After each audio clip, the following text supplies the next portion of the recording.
Welcome to another episode of Kirk's Kickin' Kitchen. Welcome back. Today we'll be talking about the turkey loaf. It's of my own design. There's many other obvious recipes out there that people have made. This is, like I said, of my own design. Now to talk about my product. My products that I use today totaled me about $20. That's a lot to make a meatloaf. Now, then again, I bought a whole bottle of olive oil. Cost me about $7. Which, this isn't bad. It's from California, USA product. And a full bottle of poultry seasoning. I'm not going to be using this entire bottle in it. And a whole thing of saltine crackers. So when I say $20, it really is about, I spent about $6 to $7 on the turkey and mixed products that I had already on hand if I were just making this for my family. Now, to get to my products and making my dish, I used Butterball for their ground turkey. I used California olive ranch for my olive oil. Butterball poultry seasoning. Gilroy Farms minced garlic. Nabisco saltine. Land O'Lakes for the butter. And Dole and Green Giant for my vegetables. And Market Fresh eggs. Now, what I want to do is chop up my vegetables. And I'm going to cheat and use a Cuisinart. Yet again, no matter times I've practiced this, I turn the wrong way.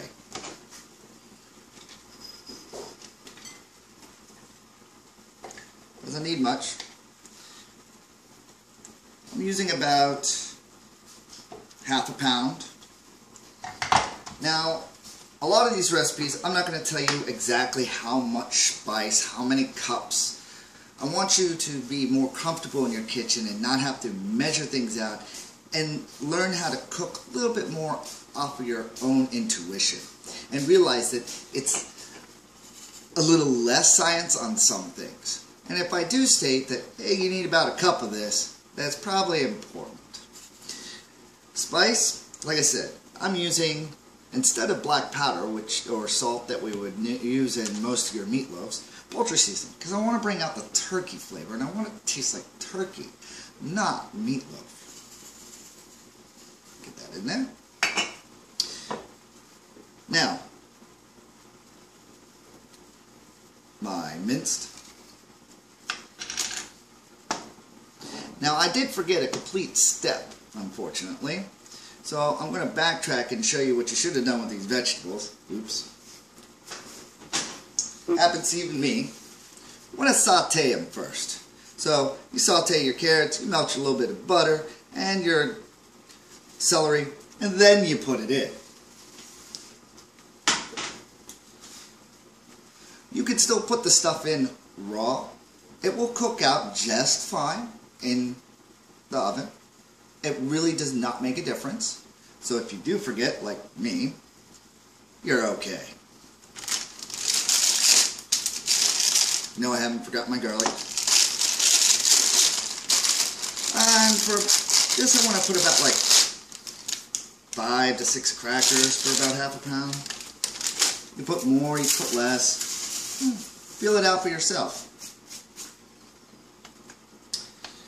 Pardon me, I need a spoon. Oh, I'll grab my son's spoon. At least it's small enough to get in here. And I've been using Gilroy Farms for a while now on my minced garlic. I like it. Sometimes when I get the other ones, they're a little bit too potent, but this one it just tastes just right. I don't need much in there, because I'm not making much.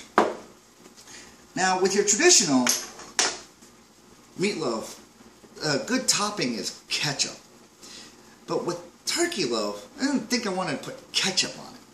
So, I made turkey gravy. Makes sense. A little bit of olive oil, probably about a capful for this much, not that much.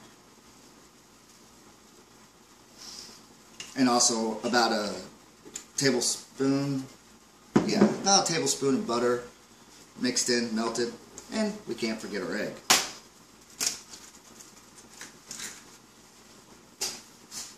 Done. Wash that egg off.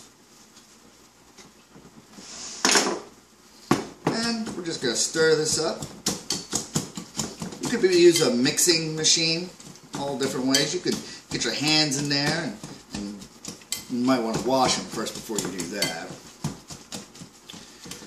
Because I'm sure your family wants to taste all the loveliness and sharing the experience of what you've touched prior to cooking their food.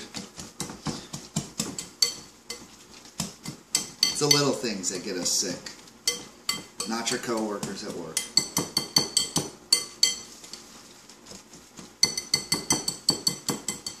Look at that. Now that'll give us a nice consistency. Yet again, I'm going to use a little bit of olive oil. I really like using olive oil as opposed to some of the other methods to grease my dishes and my pans.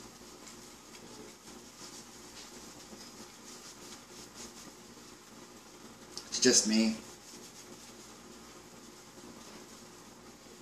It's not saying you have to use olive oil. You can use canola oil, you can use peanut oil, you can use whatever you want. It's all one in the market, grapeseed oil. I'm thinking I'm going to try and find a dish for that. If anybody's got suggestions, I'll be glad to listen. Hit me up on Facebook.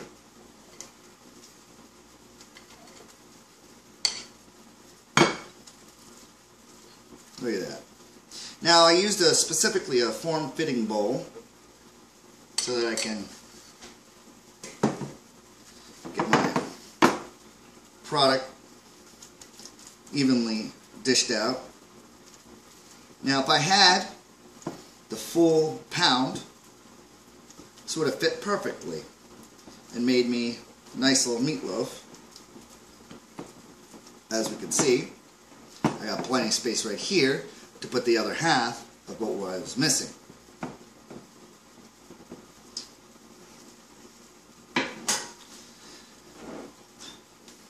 This has been my turkey loaf. This is my final product.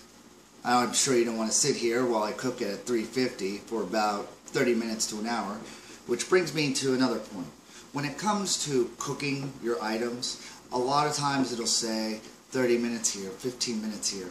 It doesn't hurt to get a thermometer out, learn what temperature a certain item needs to be cooked at, and get it to its proper temperature.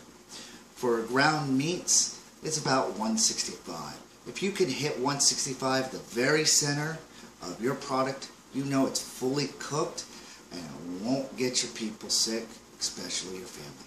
You have a lovely day, and see you next episode. This has been Kirk's Kitchen.